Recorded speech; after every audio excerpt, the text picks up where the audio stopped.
Bismillahirrahmanirrahim. Assalamualaikum warahmatullahi wabarakatuh.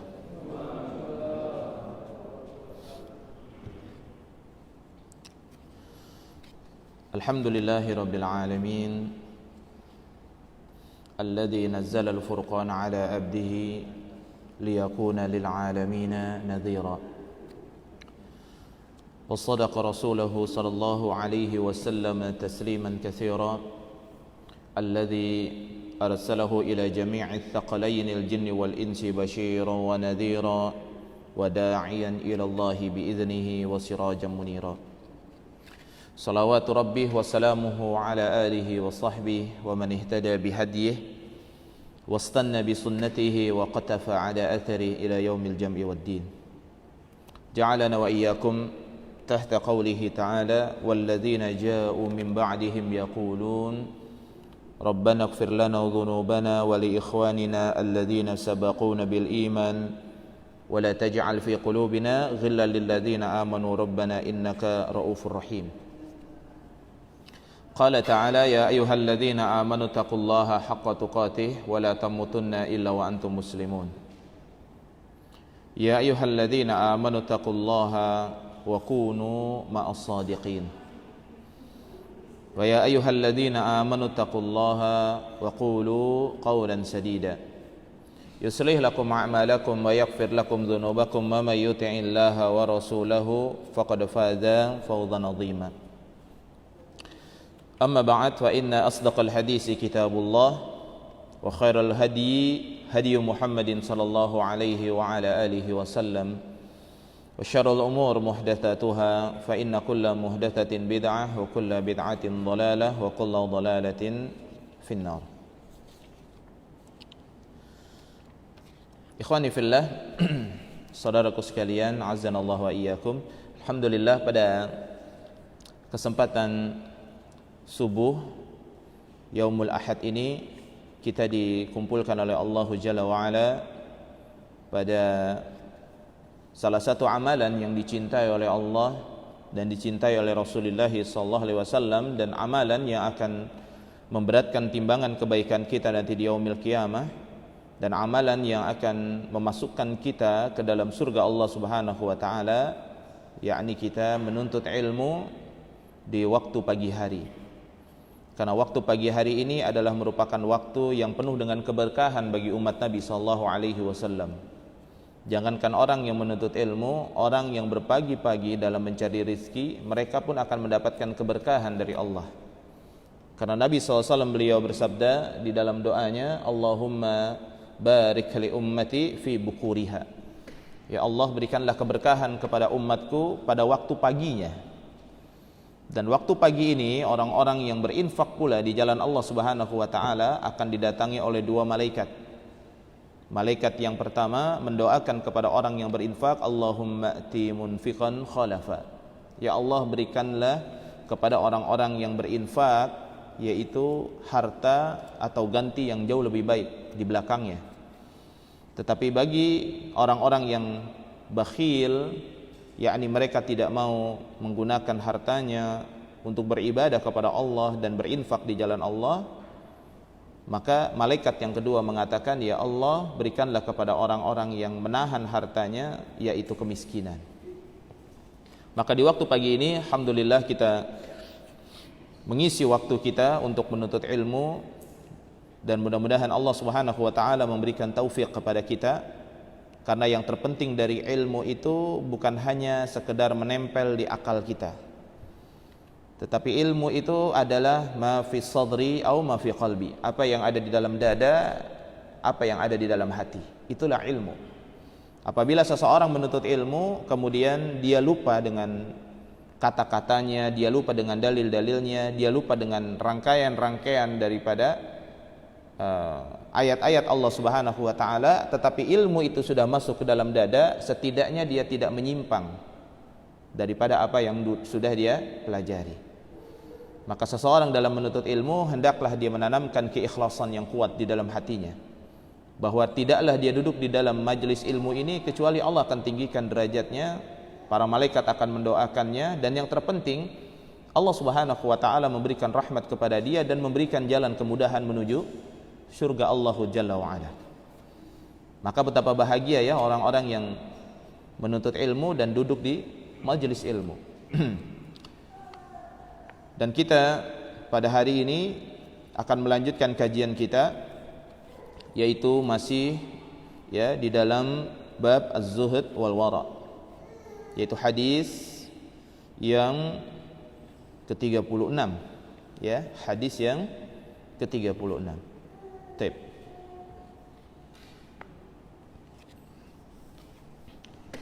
Bahwa pembahasan kita ini adalah pembahasan seputar tentang adab. Seputar tentang adab. Dan Nabi SAW bukan hanya diutus oleh Allah Subhanahu wa taala dalam urusan-urusan ibadah dan dalam urusan-urusan syariah saja, tetapi Rasulullah SAW diutus oleh Allah untuk menyempurnakan akhlak dan adab manusia yang tadinya rusak, tidak benar, seperti binatang.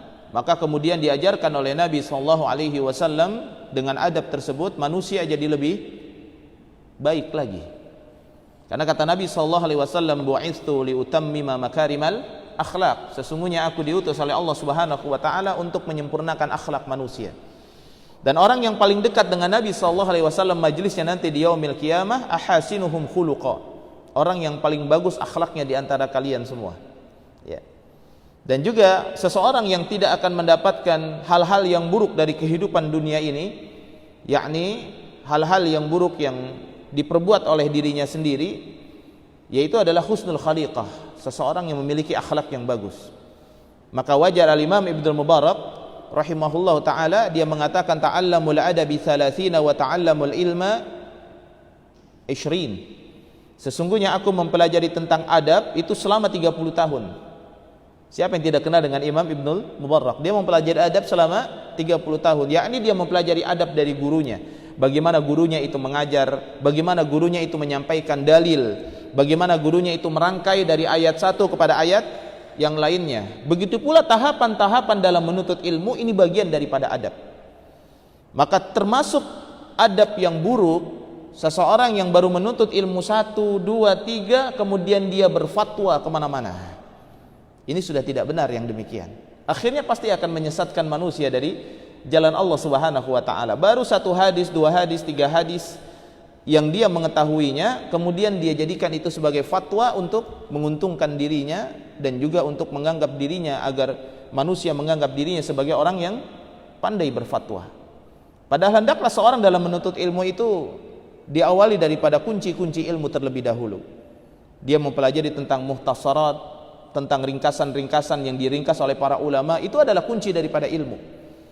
Kalau kita belum mempelajari ilmu yang begitu jauh terhadap ilmu syariat, dia mempelajari dulu, belilah buku-buku terjemahan tentang muhtasarat ya, tentang ringkasan-ringkasan seperti Ibnu Katsir, ada yang namanya tafsirnya Mukhtasar Tafsir Ibnu Katsir. Begitu juga Syiar A'lamun Nubala, ada juga mukhtasarnya ya. Al-Bidayah wa Nihayah, ada juga mukhtasarnya. Jadi ringkasan kitab yang begitu banyak diringkas oleh seorang ulama menjadi 1 jilid, dari 15 jilid menjadi 1 jilid. Itu hanya kunci-kuncinya saja. Awal itu aja dulu. Kemudian yang kedua dia bertahap lagi, mukhtasar ya, yang lebih berat lagi ya. Kemudian ditambah lagi mukhtasar dengan dalilnya. Ditambah lagi dihafalkan mukhtasar, kemudian dalil-dalilnya, kemudian pendapat para ulama satu madhab. Ditambah lagi setelah satu madhab dikumpulkan dari 4 madhab ya. Maka kemudian mereka melakukan tarjih di antara para ulama tersebut. Jadi tidak pantas, makanya banyak terjadi perdebatan ya di kalangan orang-orang awam terhadap masalah-masalah yang kecil, masalah kunut subuh, masalah jari goyang-goyang, hanya masalah malam Jumat bacanya itu ayat apa, surat apa. Ini terjadi perdebatan. Yang mendebat atau yang berdialog itu orang-orang yang tidak memahami dalil secara komplit. Dia hanya melihat, oh saya mendengar demikian dan demikian. Maka hendaklah seseorang itu beradab ya, khususnya terhadap ilmu ya. Karena ilmu ini adalah merupakan cahaya Allah Subhanahu wa taala. Maka mempelajari adab adalah bagian daripada hal-hal yang sangat penting bagi seorang hamba. Kita pelajari adab dari seorang guru. Ya, kita kan masih kecil, kita belajar bagaimana guru TPA, ya, dia mengajarkan muridnya, dia juga bagaimana sabar dalam mengajarkan muridnya. Barulah kita mempelajari ilmu. Taib. Hadis yang ke-36, ini dalam bab masalah zuhud dalam perkara dunia. Kita sudah bahas sebenarnya, ya. Sudah bahas di 2 bulan yang lalu, karena bulan yang kemarin qadarullah saya tidak bisa hadir, ya. Taib. Dari Sahal ibn Sa'ad, qala jaa rajulun ila an-nabi sallallahu alaihi wasallam faqala ya Rasulullah dullani ala amalin idza amiltahu ahabbani Allah. Ya Rasulullah, kabarkan kepada saya satu amalan yang dengan amalan tersebut Allah jadi cinta sama saya. Inilah keutamaan para sahabat. Ketika kesempatan mereka bertemu dengan Nabi SAW, mereka manfaatkan untuk menanyakan sesuatu yang betul-betul manfaat. Seperti ada satu sahabat yang bertanya kepada Nabi SAW, ya Rasulullah, alimni syai'an, ajarkan kepada saya sesuatu, ya, yang mana apabila engkau mengatakan sesuatu itu, aku tidak akan lagi bertanya kepada yang lain. Artinya perkara ini sangat penting. Begitu juga Asma binti Yazid, dia datang kepada Nabi SAW ketika sedang duduk-duduk bersama sahabat, di antaranya ada Abu Bakar, ada Umar. Dia bertanya tentang perkara wanita. Ana wafiddatun nisa ilaika anna hadzal jihad kataballahu alla rijal fa in usibu ujiru fa in qutilu kanu ahya inda rabbihim yurzaqun. Ya Rasulullah, saya datang kepada kamu untuk menanyakan tentang perkara wanita. Jihad yang disebut dengan jihad berperang hanya diwajibkan buat laki-laki, perempuan enggak diwajibkan. Ya. Apabila laki-laki berangkat berperang, dan para sahabat itu, perang itu sudah menjadi habit mereka gitu. Karena memang di kalangan Quraisy pada saat itu, kabilah-kabilah itu memang sudah biasa berperang. Makanya awal kali pembentukan daripada kitab Sirah Nabawiyah diawali daripada Al-Maghazi Rasulullah SAW, peperangan Nabi SAW. Ya. Maka dia bertanya, jihad ini hanya diwajibkan buat laki-laki, sementara kami dapat apa? Apabila laki-laki berjihad di jalan Allah Subhanahu wa taala, mereka menang, mereka akan mendapatkan keutamaan. Lalu apabila mereka mati, kanu ahya'a inda rabbihim yurzaqun, mereka mendapatkan rizki di hadapan Allah. Ya. Tadi ada ayat yang dibacakan oleh imam kita hafizahullah, ya. Wala taqulu liman yuqtalu fi sabilillahi amwat bal ahya. Ya. Dalam ayat yang lain, bal ahya'u inda rabbihim yurzaqun farihina bima atahumullah. Jadi orang-orang yang mati syahid berperang di jalan Allah, mereka itu tidak mati. Ya. Maka sebagian ada orang yang berpendapat mereka tidak mati, karena mereka tidak mati, kuburannya kita datengin, kemudian kita minta sama mereka. Nah, ini jadi salah lagi. Ya. Jadi malah minta kepada kuburan. Jadi malah minta kepada menyebutkan nama orang-orang soleh di dalam doanya, karena mereka menyangka, lihat dalam ayatnya, orang soleh itu nggak mati, tapi dia hidup di sisi Allah dan mendapatkan rizki dari Allah. Jadi kalau kita menyebutkan nama mereka, mereka pasti akan menyebutkan nama kita di samping Allah Subhanahu wa taala. Tidak demikian. Karena tawassul di dalam doa kita sudah pernah belajar di sini, hanya 3, ya. Yang pertama dengan nama-nama Allah Subhanahu wa taala, yakni kita sebutkan nama Allah dalam doa kita, dan yang kedua dengan apa? Dengan amalan salih, dan yang ketiga dengan orang salih yang masih hidup. Ya, ayat seperti itu. Kalau sudah lebih dari itu, ini sangat berbahaya, ya. Sangat berbahaya, bisa jatuh kepada perbuatan-perbuatan syirik, menjadikan di samping Allah Subhanahu wa taala nama-namanya lebih mulia dan sejajar dengan Allah Jalla wa ala, padahal mereka tidak memiliki apa-apa. Ya. Taib. Nah, kebiasaan para sahabat itu biasa bertanya kepada Nabi sallallahu alaihi wasallam, "Dullani ala amalin idza amiltahu ahabbani Allah."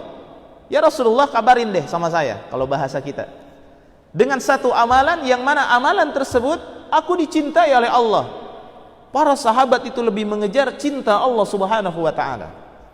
Bukan hanya berangan-angan, oh saya biar dicintai oleh Allah, atau merasa orang-orang yang dicintai oleh Allah. Perbedaan antara sahabat dengan orang-orang yang ada pada saat ini, dulu para sahabat ketika mereka mengamalkan amalan-amalan yang terbaik, dalam agamanya, mereka menyangka amalannya itu sangat kecil. Mereka menyangka amalannya sangat kecil. Ya. Itu para sahabat dan itu orang-orang yang beriman. Ya, dan begitu pun harusnya kita. Jadi tidak ada kita merasa berjasa, tidak ada merasa bahwa oh amal saya sudah bagus, amal saya sudah pasti diterima. Para sahabat apabila mereka beramal saleh, mereka menyangka amalnya tidak diterima oleh Allah. Sehingga mereka terus beramal yang jauh lebih baik. Orang kalau sudah amalnya merasa diterima oleh Allah, akhirnya ya sudahlah, pokoknya saya mah sholat sunnahnya cukup ya sehari 4 rakaat aja. Capek lah kalau harus sampai 12 rakaat. Dibangunkan rumah di surga lah, saya mah pusing-pusing rumah di surga.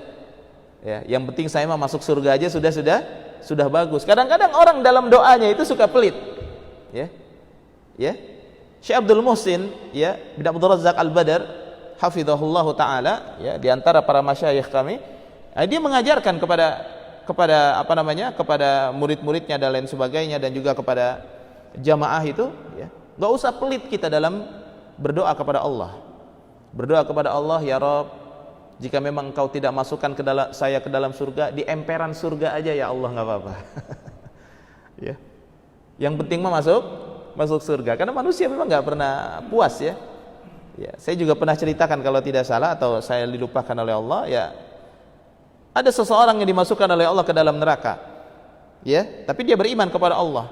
Kemudian di dalam neraka sudah waktunya dia untuk diangkat oleh Allah dari neraka. Maka dia melihat ada pohon yang begitu rindang dan pohon itu sangat indah sekali. Maka dia mengatakan, ya Rabb, dengan keutamaanmu, dengan keagunganmu, angkatlah saya dari neraka, berikanlah kepada saya pohon tersebut untuk saya. Biar saya bisa bernaung di bawahnya, ya, saya bisa menikmati pohon tersebut, ya. Maka kata Allah, diangkat, ditaruh di pohon ini.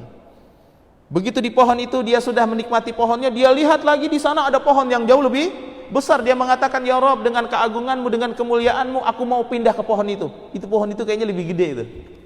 Manusia nggak ada puasnya. Sama Allah dikasih sama Allah. Lihat lagi pohon yang jauh lebih besar lagi, lebih nikmat lagi. Ya Allah, pindahin saya dengan keutamaanmu ke pohon itu yang jauh lebih bagus. Akhirnya pohon itu sudah berada di pinggir surga, ada di pintu surga. Akhirnya dia mengatakan, ya Allah, saya di pintunya aja, gak usah masuk surga, gak apa-apa, di pintunya juga udah bahagia banget, ya. Maka kemudian ditaruh di pintunya mau masuk ke dalam surga. Nah, itulah manusia.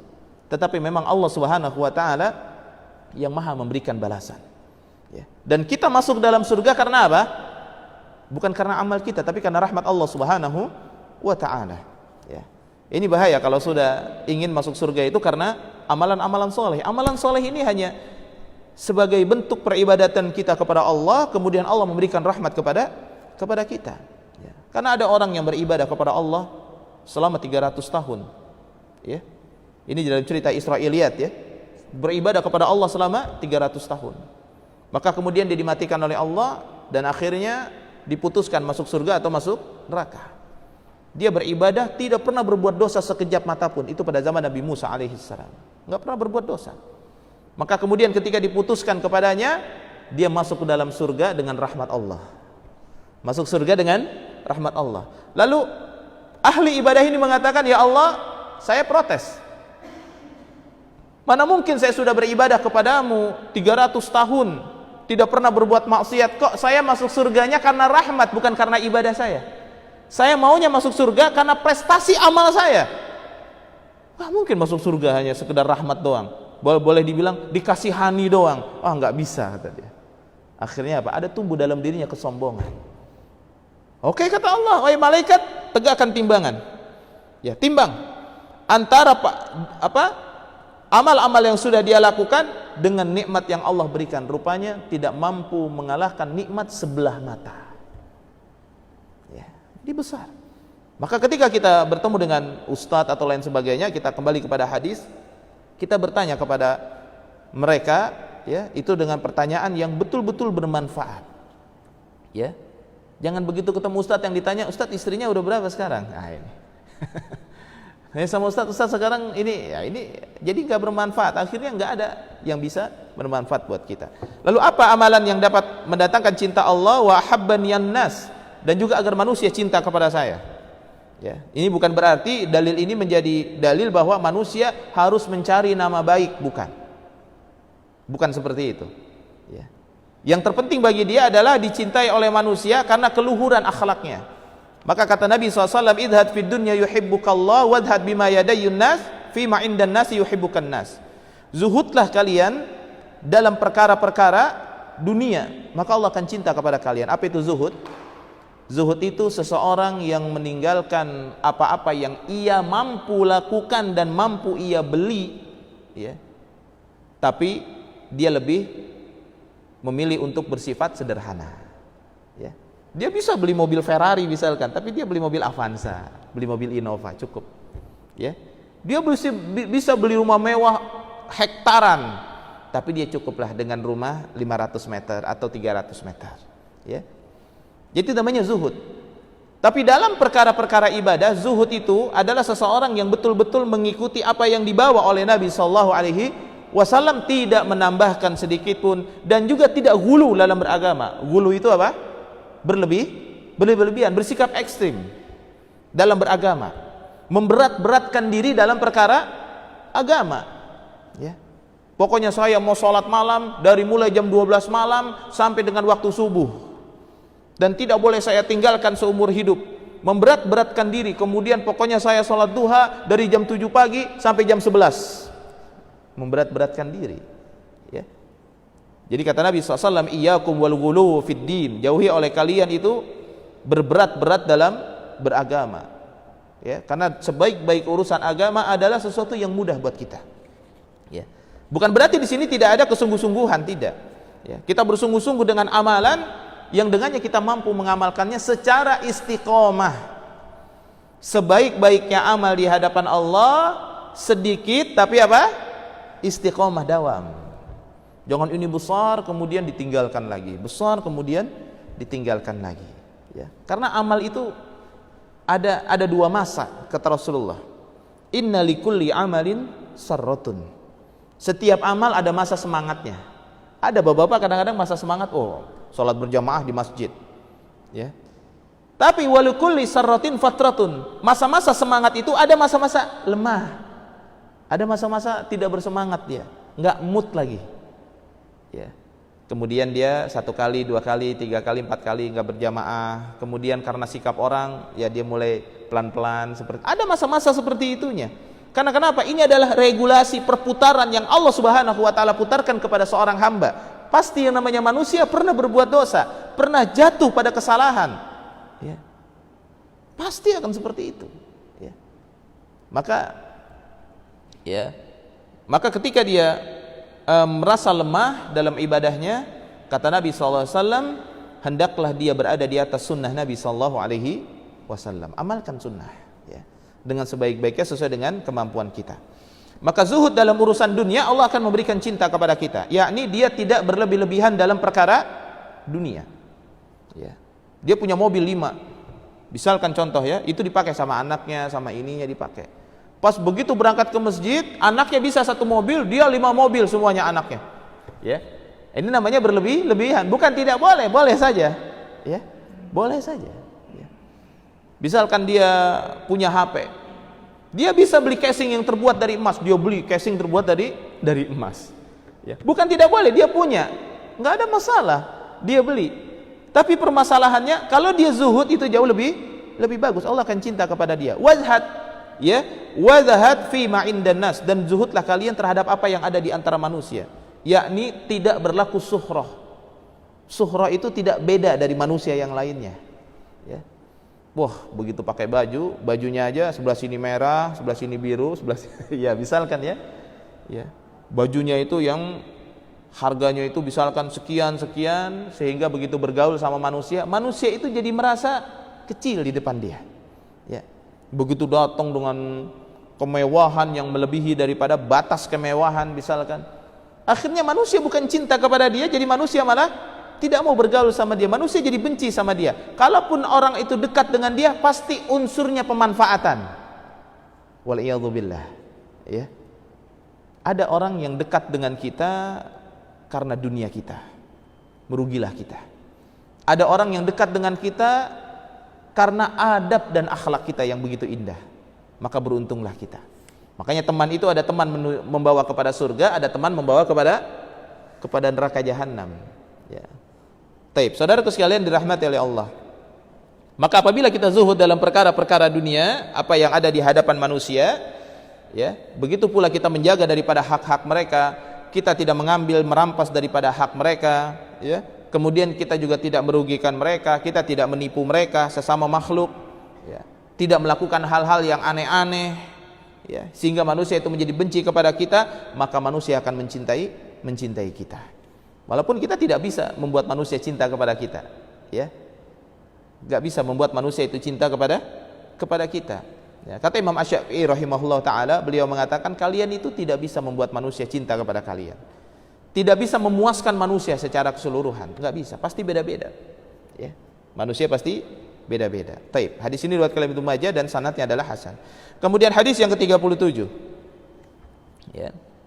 Wa an Sa'd bin Abi Waqqas, dari Sa'ad bin Abi Waqqas radhiyallahu anhu, semoga Allah meridainya, sami'tu Rasulullah sallallahu alaihi wasallam yaqul, sesungguhnya Rasulullah SAW, aku mendengar Rasulullah bersabda, innallaha yuhibbul abda at-taqi al-ghani al-khafi.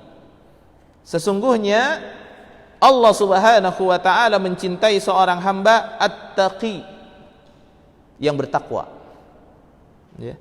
Bertakwa itu bukan di depan orang, bukan hanya di depan orang, tapi takwa itu harus kita bawa kemanapun kita pergi. Bahkan ketika kita sedang sendirian, itulah takwa yang sebenarnya. Mampukah kita menjaga diri kita daripada perbuatan maksiat, daripada duri-duri dosa, ya?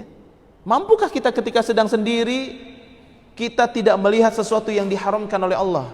Mampukah ketika sedang sendiri kita tidak memikirkan sesuatu yang dibenci oleh Allah Subhanahu wa taala? Ya, memikirkan tentang keburukan saudara, ya. Ya, memikirkan, mencari-cari tentang kesalahan saudara, kemudian memikirkan sesuatu yang dibenci oleh Allah Subhanahu wa taala. Yang laki-laki, ya, memikirkan tentang wanita, wanita memikirkan tentang laki-laki, atau berpikir tentang hal-hal yang lain-lain. Karena sekarang media ini, ya, adanya YouTube, adanya Facebook, adanya media sosial dan lain sebagainya, ini fitnah, ini sangat berat bagi seorang muslim untuk menjaga keimanan mereka. Karena memang ada masa-masanya, kata Nabi SAW, itu fitnah itu datang itu bertubi-tubi sampai mereka tidak sadar, tiba-tiba udah jadi kafir, digiring pelan-pelan, penggiringan opini, ya, penggiringan opini, ya, tentang masalah agama, ya, tentang masalah pluralisme, ya. Kalau beragama itu akuinlah agama lain, ya, udah nggak usah itu yang namanya apa, menjelaskan itu tentang Yahudi wa Nasara. Karena kenapa orang yang menjelaskan Yahudi wa Nasara, ya, Ustadz Yahya Wailani apa, ditangkap, ya. Ya, kalau memang dia menjelaskannya di komunitas, misalkan dia menjelaskan tentang Yahudi wa Nasara di masjid, tidak jadi masalah, ya. Begitu pula pendeta kan dia menjelaskan tentang orang-orang Islam yang tersesat itu di gereja-gereja mereka. Ya, hanya saja memang tidak direkam kali, ya. Jadinya tidak kemana-mana, ya. Nah, ini memang menjadi masalah, ya. Dan orang-orang pluralisme ini memang sangat luar biasa. Mereka itu mencampur adukan antara yang hak dengan yang batil. Mereka menyangka bahwa akal mereka itu jauh lebih baik. Mereka menyangka bahwa sesungguhnya toleransi yang mereka buat itu jauh lebih mulia daripada apa yang dibawa oleh Nabi sallallahu alaihi wasallam. Pada akhirnya manusia ini hidupnya seenaknya saja. Ya. Ini bahaya kalau sudah seperti ini, ya. Taib. Jadi yang pertama, Allah mencintai seorang hamba yang bertakwa, ya. Takwa itu adalah badzulul ghina wa qaful adza wa isyanul hawa, ya. Takwa itu adalah mengerahkan semua kekuatan yang dia miliki untuk beribadah kepada Allah, ya. Takwa itu adalah waqaful adza, dia hentikan semua perbuatan-perbuatan kotor. Takwa itu adalah wa isyanul hawa, dia bermaksiat kepada hawa nafsu. Itu takwa, ya. Kita bermaksiatnya jangan kepada Allah, tapi bermaksiatnya sama siapa? Sama hawa nafsu kita. Ini hawa nafsu menyuruh kita maksiatin, hawa nafsu menyuruh kita maksiatin. Al-ghaniyya, Dan seorang hamba yang kaya, ya. Kaya di sini bukan berarti ya dia memiliki harta yang begitu banyak, ya. Dan dengan kekayaannya akhirnya dia dicintai oleh Allah. Ini kalau salah memahami hadis, nah ini jadi masalah memang. Ya. Makanya hadis-hadis tentang adab, hadis-hadis itu yang kita baca itu tidak boleh kita memahaminya sendiri. Tidak boleh kita memahaminya sendiri. Tadi kan sudah saya sampaikan tentang masalah ilmu. Udah, kita nggak usah berbicara menjelaskan tentang hadis. Baca saja dulu tentang muhtasar. Ya, ringkasan-ringkasan dari para ulama. Ya, Mukhtasar Imam Bukhari, Mukhtasar Imam Muslim, Al-Lu'lu' wal Marjan. Kumpulan hadis Imam Bukhari dan Imam Muslim. Baca itu. Ya. Kemudian setelah kita baca, ya, kita cari ringkasan penjelasan mukhtasar berserta dengan syarahnya. Syarah mukhtasar. Jadi kita dalam memahami hadis kayak begini, tuh Allah cinta sama orang yang kaya, maka jadilah orang yang kaya. Ya. Padahal bukan itu yang dimaksud. Ya. Kaya yang dimaksud di sini adalah seseorang yang menerima dengan apa yang Allah tetapkan kepada dirinya daripada rizki Allah Subhanahu wa Ta'ala. Karena kalau berbicara tentang nominal daripada harta, itu semua sifatnya apa? Relatif. Itu sifatnya relatif.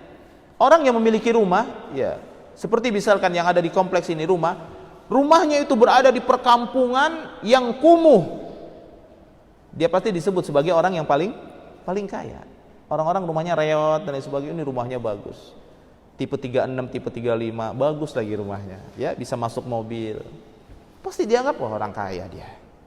Ya, karena apa? Di jajaran rumah yang reot, dia rumahnya yang paling bagus. Tapi kalau ditaruh rumahnya itu akhirnya di tempat rumah yang begitu mewah-mewah, rumah dia tipe 78, 79 tipe 98, tipe 120, ditaruh di Pondok Indah, dianggap orang yang paling miskin.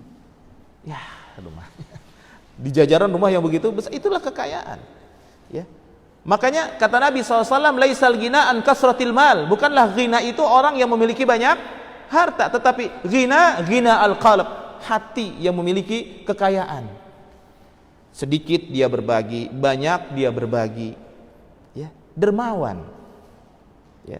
Maka kata Nabi sallallahu alaihi wasallam dalam sebuah hadis, ya, dalam urusan kekayaan ini itu ada namanya disebut dengan ghibtah. Ghibtah itu keinginan seseorang untuk menjadi seperti apa yang orang lain lakukan. Kata Nabi SAW, la hasada illa fisnatain, tidak boleh seseorang itu memiliki ghibtah, hasad, kecuali dengan dua. Jadi nggak boleh kita iri kecuali dengan dua orang. Yang pertama, Allah berikan ilmu, kemudian dia amalkan, dia ajarkan kepada yang lain. Kemudian yang kedua, Allah berikan harta kekayaan, kemudian dipergunakan untuk apa? Berinfak di jalan Allah Subhanahu wa Ta'ala. Jadi maksud kekayaan di sini bukan berarti orang yang kaya itu lebih dicintai oleh Allah daripada orang yang tidak kaya. Ini salah. Ya. Dan ini juga merupakan bagian daripada tradisi kejahiliahan, dan itu diungkap, ya, di dalam kitab Al-Masail Al-Jahiliyah. Ya. Permasalahan yang ketujuh, bahwa sesungguhnya mereka menganggap kebenaran, kebaikan itu ada pada orang kaya di antara mereka. Ini orang-orang Yahudi wa Nasara biasa melakukan itu. Kalau orang udah kaya terus cara beragamanya seperti itu, oh lihat cara beragama yang begitu yang benar. Begitu orang kaya ditanya, "Bapak bagaimana bisa menjadi kaya?" "Oh, alhamdulillah, kalau saya suka nyiramin kuburan pakai minyak wangi." Ya. Saya suka menyebutkan nama orang-orang yang sudah meninggal dunia, ya. "Oh, saya senang ke begini-begini." Kan banyak ya tempat-tempat keramat yang di dalamnya mengandung kesyirikan kepada Allah. Ya. Akhirnya apa tuh? Cara beragama yang benar begitu. Ya. Begitu cara lihat. Orang kaya aja begitu anaknya lahir, ari-arinya dipendam, kemudian dikasih apa? Dikasih lampu. Orang kaya itu. Ente orang miskin bagaimana beragama ente? Nah, akhirnya jadi tolak ukur kebenaran itu adalah orang yang paling kaya, orang yang paling berkuasa, orang yang menjadi pemimpin di antara mereka. Tolak ukur kebenaran, bukan. Tolak ukur kebenaran bukan itu. Tapi tolak ukur kebenaran apa yang dibawa oleh Nabi sallallahu alaihi wasallam, yakni Al-Qur'an dan hadis. Apakah dibawa orang kaya ataukah dibawa oleh orang-orang miskin. Jadi yang dimaksud dengan ghaniyya, ya, itu adalah orang yang kaya, kayanya itu hati, tapi hartanya juga bermanfaat untuk orang lain. Makanya ada perkataan dari para ulama, kaya itu bukan tentang banyaknya harta, tapi tentang seberapa besar kita itu berbagi kepada orang lain. Ya, itu kekayaan. Al-khafi, orang yang tidak menonjolkan diri. Ya, Allah cinta dengan seorang hamba yang bertakwa, kemudian dia kaya, kemudian juga khafi. Ya, dia apa? Tidak menonjolkan diri, dia suka menyembunyikan amalnya. Jadi amal itu ada yang bisa disembunyikan, ada juga yang tidak bisa disembunyikan. Contoh misalkan sholat fardu. Bisa nggak sholat fardu disembunyikan buat laki-laki? Nggak bisa. Yang kedua, zakat. Bisa nggak zakat disembunyikan biar orang lain nggak ada yang tahu? Nggak bisa. Zakat kalau disembunyikan, dia dibilang sama pemerintah orang yang tidak bayar zakat. Oh, nggak ada namanya ini dia nih. Padahal orang kaya, nggak ada namanya. Wah, nggak bayar zakat. Diperangi akhirnya. Zakat itu harus ada nama. Ada seorang yang berzakat, Ustadz, ada yang bertanya, Ustadz, saya berzakat. Ya. Terus nama siapa? Nama saya nama begini. Ya, hamba Allah aja. Kok zakat pakai hamba Allah? Ya. Zakat itu pakai nama, ada namanya. Jadi ada sesuatu yang tidak bisa disembunyikan. Salat Id, wah saya salat Id, saya sembunyi-sembunyi aja salat Idnya. Ya. Takbiran, wah saya sembunyi aja, ada. Ya. Ini bahaya. Ya. Ya, pergi haji begitu tawaf sembunyi-sembunyi aja, ya. Wah enggak ada orang, ya enggak bisa. Ya. Nah, jadi ada amalan yang disembunyikan seperti amalan-amalan sunnah, ya, itu disembunyikan. Tidak perlu kita menonjol dari orang lain, ya. Begitu pula dalam hal-hal yang sifatnya keduniaan. Enggak boleh kita menonjol dari merasa menonjol dari orang lain, merasa lebih dari orang lain. Taib. Jadi Allah mencintai seorang hamba yang bertakwa, kemudian kaya yang dimaksud adalah kaya hati dan juga memiliki harta yang dimanfaatkan untuk agama Allah, bukan harta yang hanya sekedar dipamerkan dan untuk kesombongan. Ini wal iyadzu billah. Ya. Kita punya rumah, kemudian ada orang masuk ke rumah kita, bangga kita langsung. Kenapa? Tuh lihat rumah saya, besar kan? Ya. Dia dibuatlah pernak-perniknya yang begitu banyak biar indah, biar orang masuk itu langsung takjub. Itu sudah keinginan kita. Ini bahaya. Ya, bahaya kalau orang sudah memiliki sifat demikian. Ya. Tapi bukan berarti kalau ada orang yang menghias rumahnya begitu indah, lalu ada orang yang masuk, lalu kita mengatakan, pamer orang. Itu namanya apa? Prasangka juga. Ya, enggak boleh dalam Islam. Ya. Tidak boleh dalam Islam seperti itu. Kita tidak boleh menyangka orang lain, ya, dengan sesuatu yang buruk, ya. Karena apa yang kita sangka kepada orang lain dari sesuatu yang buruk, maka keburukan itu akan menimpa kita nantinya. Wal iyadzu billah. Ya. Ada orang yang ayo main ke rumah saya. Ya, ada kejadian seperti itu, main ke rumah saya. Pas begitu main ke rumahnya, lalu ada beberapa teman yang mengatakan, pantas aja ente suka nyuruh saya ke rumah ente, mau pamer rumah ente, rumah udah gede kayak begini. Ya, Masya Allah. Ya, tidak boleh. Ada seorang yang berinfak misalkan, dia maunya diumumkan di waktu Jumat, saya berinfak ini 100 juta, saya berinfak 10 juta, tapi tolong umumin nama saya di masjid. Pada saat khotib belum naik mimbar, dia minta secara khusus. Ya, wah ria orang. Dari mana tahu ria kita? Ya, dari mana tahu ria? Orang yang berinfak di jalan Allah terang-terangan, nggak jadi masalah. Sembunyi-sembunyi tidak jadi masalah. Semuanya sama. Tinggal daripada kadar hatinya kepada Allah Subhanahu Wa Taala. Kita tidak boleh langsung menjas seseorang itu, menyalahkan, wah kamu itu ria kamu. Ya. Ria kamu kayak begitu, ya. Akhirnya orang kalau berinfak itu ada kotak ini tutupin, ya, ditutup tutupin, misalkan, oh ria ini saya, ya, infaknya 100.000, infaknya 200.000, ria ini saya, ya. Kecuali kalau ditutupin malu, infaknya 2.000. Nah, ini beda lagi, ya, beda lagi, ya. Mana ada itu ditutupin begini terus ya, kemudian masukin aja biasa. Keluarin dari dompet dia biasa aja. Ini mah nggak diucel-ucel gitu biar orang sebelahnya nggak ngelihat. Masya Allah. Lalu dia berpatokan kepada dalil, ya. Sesungguhnya ada seorang hamba yang dicintai oleh Allah masuk ke dalam surga. Di antaranya adalah dia berinfak dengan tangan kanannya, sembunyi dari tangan kirinya. Ini tangan kirinya nutupin, berarti tahu tangan. Ini kalau memahami dalil seenaknya saja sesat pasti. Apa kaidahnya kata para ulama? Al haditsu atau ad-dalilu mudillatun illal fuqaha. Dalil, hadis dan Al-Quran itu pasti menyesatkan kecuali orang-orang yang memahaminya dari para fuqaha. Ya, para fuqaha itu para ahli fikih, para ulama, ya, mentafsirkan Quran seenaknya saja. Ya, nggak boleh demikian. Kita harus baca para ulama dalam mentafsirkan Al-Quran, berilmu. Ya, seperti itu. Baik, kita lanjutkan. Hadis ini diriwayatkan oleh Imam Muslim. Kemudian hadis yang ke-38 dari Abu Hurairah radhiyallahu anhu qala qala Rasulullah sallallahu alaihi wasallam min husni islami mar'i tarkuhu ma la ya'ni. Merupakan bagian daripada tanda baiknya keimanan seseorang kepada Allah Subhanahu wa taala, keimanan seseorang di hadapan Allah adalah dia meninggalkan hal-hal yang tidak bermanfaat. Ya. Kalau nonton bola manfaatnya? Ya. Kalau kita merasa manfaat, tafadhol, silahkan. Nonton sinetron manfaat gak? Kalau kita merasa manfaat, silahkan. Yang terpenting, kadar manfaat kita itu tidak tercampur dengan maksiat. Kadar manfaat kita itu yang kedua tidak tercampur dengan kelalaian. Ya. Kadar manfaat kita tidak tercampur dengan mubazir dan berboros-boros diri. Itu saja.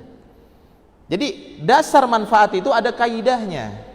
Dan kadang-kadang menurut kita manfaat, menurut orang lain tidak manfaat. Contoh misalkan, ada orang masuk ke rumah, kemudian ada TV-nya besar. Orang yang punya TV kecil, dia akan menyangka, buat apa TV gede-gede? Nggak ada manfaatnya. Ya, TV gede-gede nggak ada manfaatnya. Berboros-boros diri, ya itu kan pendapat orang.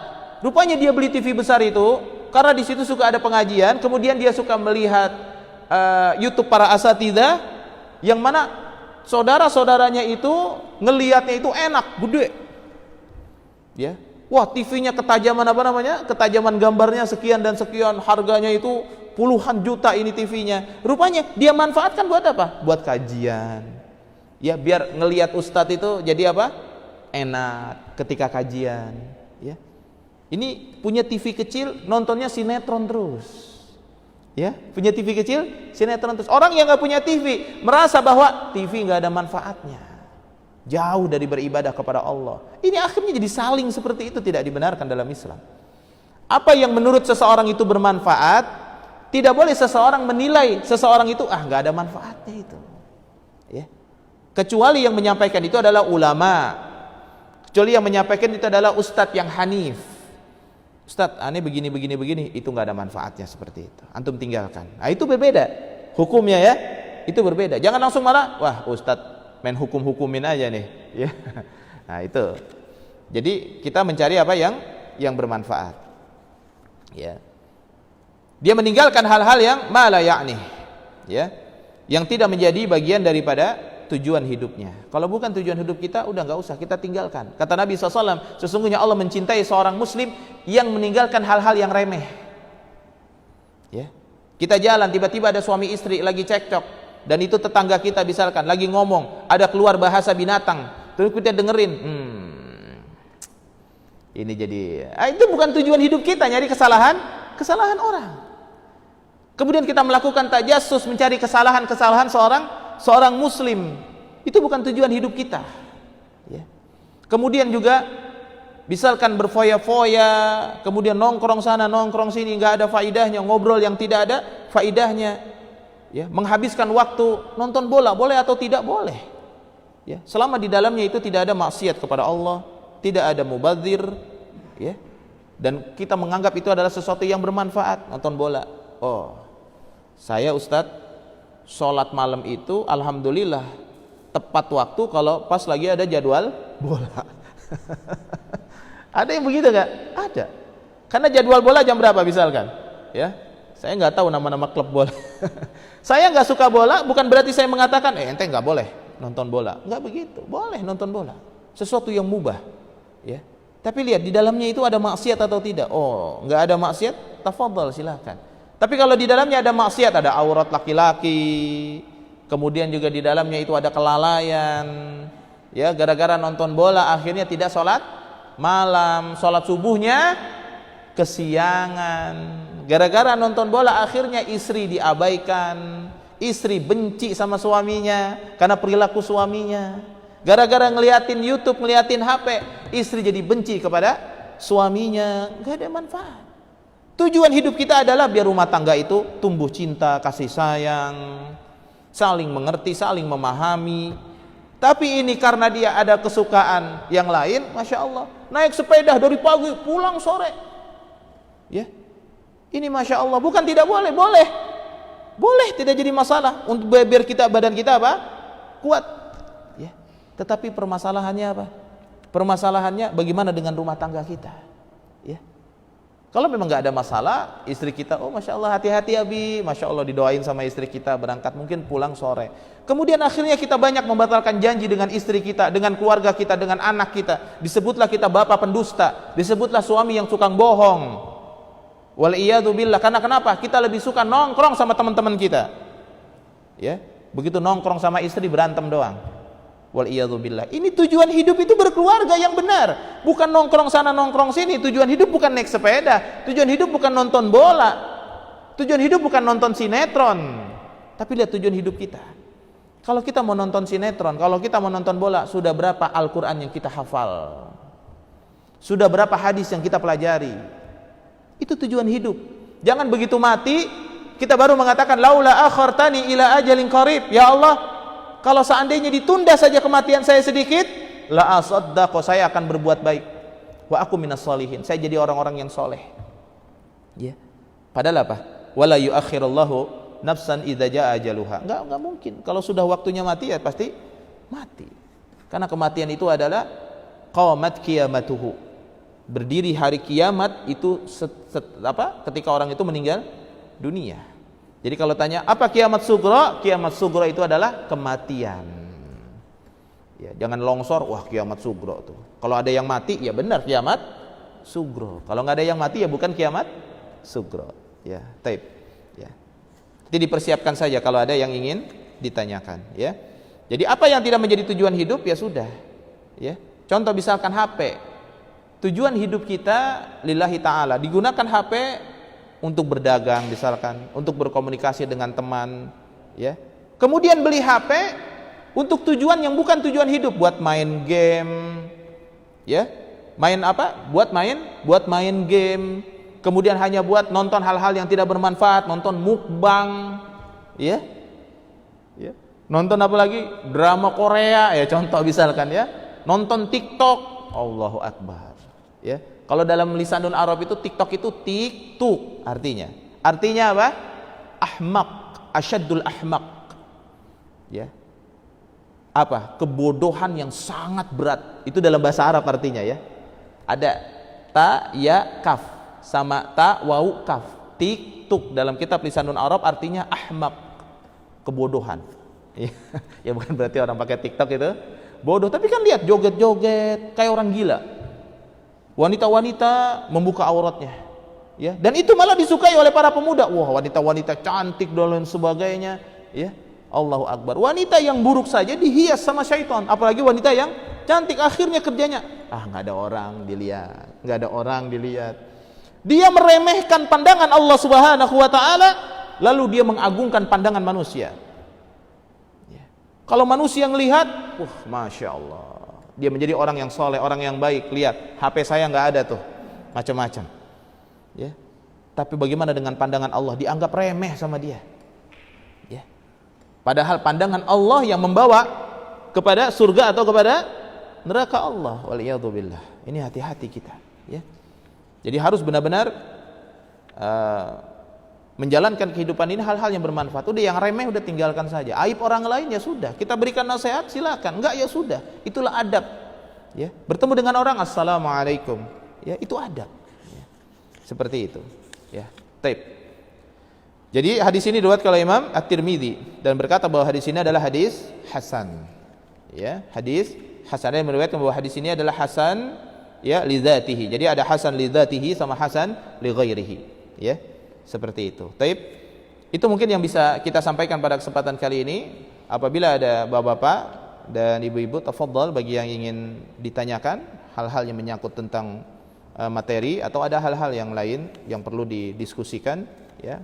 Semoga Allah memberikan kebaikan kepada kita semua. Hadza wallahu taala a'lam bissawab, innahu waliyyu dzalika wal qadiru alaih.